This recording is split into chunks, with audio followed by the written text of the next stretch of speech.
नमस्कार, मैं हूं आपके साथ प्रदीप आजाद। दोस्तों, राजस्थान में पिछले साल शिक्षा विभाग की ओर से शिक्षक भर्ती के लिए जो आयोजित परीक्षा हुई थी, यानी रीट भर्ती परीक्षा 2021, कई वजहों से काफी चर्चाओं में रही और आज भी चर्चाओं में है। आज अलग मुद्दा है कि वो लोग मांग कर रहे हैं कि यहाँ पर इसके पदों की जो तादाद है वो बढ़ाई जाए।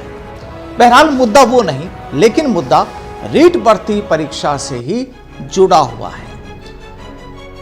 आपको याद होगा कि जब परीक्षा हुई थी उस समय सरकार ने पूरी तरीके से बड़े लेवल पर तमाम इंतजाम किए गए थे, तमाम बंदोबस्त किए गए थे कि कहीं कोई पेपर लीक ना हो, कहीं कोई नकल ना हो, तमाम तरह की सावधानियां बरती गई थी। लेकिन आप देखिए कि रीट भर्ती परीक्षा पेपर लीक मामला एक बड़ा मुद्दा बन चुका था, क्योंकि उस समय पेपर लीक हो चुके थे और सरकार भी उस मसले को लेकर कटघरे में खड़ी हो गई थी। आपको याद होगा कि रीट परीक्षा के दिन बीकानेर जिले में हाईटेक चप्पलों से नकल करने का एक मामला सामने आया था। आपने वो तस्वीरें भी देखी होंगी कि जहां पर नकल करने वालों ने एक हाईटेक चप्पल बेची थी, लाखों रुपए की वो चप्पल थी और उसी में तमाम वो उपकरण लगे हुए थे, तमाम वो इक्विपमेंट्स लगे हुए थे और जहां से लोगों को नकल कराने का मसला पूरा सामने आया था। अब उसके बाद में एक गिरोह का नाम सामने आया, गिरोह के कुछ लोग सामने आए और उसके बाद कुछ लोगों को पुलिस ने दबोच भी लिया था, पकड़ भी लिया था और वो चप्पलें भी बरामद कर ली थी। यानी बड़ी अनोखी चप्पलें थी कि जहां पर जिसके जरिए लोगों को नकल कराने की पूरी प्लानिंग थी। अब देखिए, जो रीट का चप्पल नकल कांड जो हुआ था, अब उस पूरे मामले में एक नई तस्वीर सामने आ गई है। एक बड़ा रोचक माजरा सामने आ रहा है जिस पर आज हम चर्चा कर रहे हैं। और मसला ये कि उस वक्त इस नकल कांड में एक आरोपी को पुलिस ने पकड़ा था। बीकानेर पुलिस ने उसे पकड़ा था और बीकानेर की गंगा शहर पुलिस थाने में उसे गिरफ्तार किया गया था। थानाधिकारी थे रानीदान सिंह और दूसरे पुलिसकर्मी भी यहाँ पर उस समय पूरे प्रकरण में लगे हुए थे।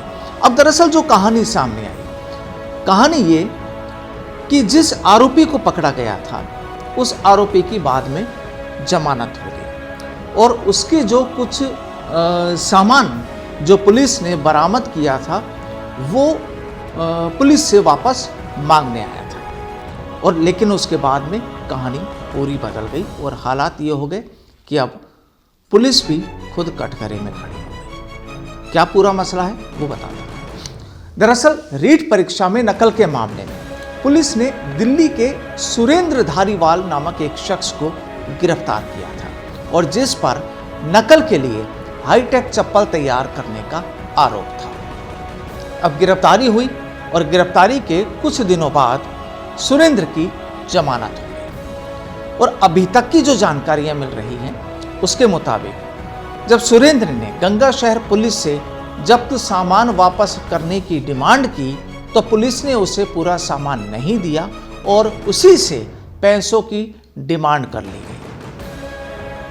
जब उसी आरोपी से पुलिस ने जमानत होने के बाद उसके सामान को लौटाने की वजह से उससे जब पैसों की डिमांड की तो उसके बाद वो शख्स एसीबी के पास पहुंच गया और एसीबी में इस पूरे मामले की शिकायत दर्ज करा दी। अब एसीबी ने अपने पैटर्न पर, अपने गुप्त तरीके से, अपने हिसाब से पूरे मामले की तफ्तीश की और अपने कुछ कांस्टेबल्स को, अपने अधिकारियों को जांच में इस पूरे मामले में लगा दिया। कहानी ये कि एक आरोप ये कि एसीबी के एक पुलिसकर्मी को, उस कांस्टेबल को जो सादा वर्दी में था, उसे गंगा शहर थाने की हर गतिविधि पर नजर रखने के लिए कहा गया था, ड्यूटी लगाई गई थी और वह रखने भी लगा था। लेकिन थाने में उस कांस्टेबल को पकड़ लिया गया और आरोप है कि उसके साथ भी मारपीट की गई। अब कांस्टेबल का आरोप ये कि उसका वॉइस रिकॉर्डर भी छीन लिया गया गंगा शहर पुलिस के द्वारा और इसके बाद कांस्टेबल ने पूरे घटनाक्रम की जानकारी एसीबी मुख्यालय को दे दी, जिसके बाद से जो वहां का जो थाना अधिकारी है रानीदान उज्ज्वल, एएसआई जगदीश बिश्नोई और कांस्टेबल राजाराम लापता है। कहानी क्या हुई थी, शुरुआत कैसे हुई थी, एक बार वापस आपको बताते हैं कि जो सुरेंद्र धारीवाल है उसके मुताबिक 14 जनवरी को जब वो अपना सामान लेने उस थाने पर पहुंचा था तो वहां पर एएसआई सुरेंद्र बिश्नोई ने उसे आधा सामान दिया और बाकी सामान के लिए थानेदार रानीदान के पास जाने को कहा।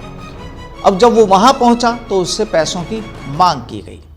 अब एसीबी जयपुर 4th के जो कांस्टेबल है इंद्र सिंह, उसकी शिकायत के बाद गंगा शहर पुलिस ने इस मामले की जांच भी शुरू कर दी है। दरअसल कहानी सीधी सी ये कि बीकानेर पुलिस के पास जो शुरुआत में जब हाईटेक नकल चप्पल गिरोह जब पकड़ा गया था तो वो जो एक बड़ी उपलब्धि थी वो शायद उसको पचा नहीं पाई और इसी वजह से आखिरकार उसे कल शर्मसार भी होना पड़ा। और किसी भी बड़ी कार्रवाई के बाद किस तरह पुलिस का रंग बदल जाता है वो इस मामले में साफ तौर पर देखा जा सकता है। यानी जिस युवक को दिल्ली से पकड़कर पुलिस अपनी पीठ थपथपा रही थी उसी ने पूरे थाने की कार्यशैली पर भी सवाल खड़े कर दिए। अब कल की बात है कि गंगा शहर थाना अधिकारी रानीदान उज्ज्वल समेत 3 पुलिसकर्मियों को लाइन हाजिर कर दिया गया क्योंकि उन्होंने न सिर्फ अभियुक्त से रिश्वत मांगी बल्कि खुद पुलिस के ही सिपाही के साथ मारपीट की और वॉइस रिकॉर्डर छीन लिया। धारीवाल को गिरफ्तार किया गया था दिल्ली से। सुरेंद्र धारीवाल को 8 नवंबर को गिरफ्तारी के करीब 2 महीने बाद 6 जनवरी को उसकी जमानत हुई थी। अब गिरफ्तारी से पहले पुलिस ने दरअसल उसके दिल्ली स्थित उसकी दुकान से 2 लैपटॉप, 3 सीपीयू, 2 छोटे मोबाइल और 1 डीवीआर पुलिस वहां से बरामद करके लेकर आ गई और इस पूरे सामान को जब्त रिकॉर्ड में नहीं दिखाया। 7 जनवरी को जब सुरेंद्र अपना यानी जमानत के अगले दिन 7 जनवरी को जब सुरेंद्र अपना सामान लेने वहां पहुंचा तो गंगा शहर पुलिस ने उसे सामान देने के बजाय 1 लाख रुपए की रिश्वत मांगी और ये राशि इस सामान के लिए नहीं बल्कि दूसरे मामले में नहीं फंसाने के नाम पर मांगी गई थी। अब जाहिर सी बात है कि यहाँ पर एसीबी के पास पूरा मामला पहुँच गया पुलिस के खिलाफ और एसीबी ने जब अपनी टीम को वहाँ पर तैनात किया गया पूरे मामले पर निगरानी के लिए तो वहाँ की पुलिस ने एसीबी के ही एक कांस्टेबल के साथ पिटाई कर डाली और आरोप ये कि उसका वॉइस रिकॉर्डर भी छीन लिया गया। अब पूरे इस घटनाक्रम के बाद तीनों पुलिसकर्मी यानी थानाधिकारी, एएसआई और कांस्टेबल तीनों अपने ही थाने से फरार हैं।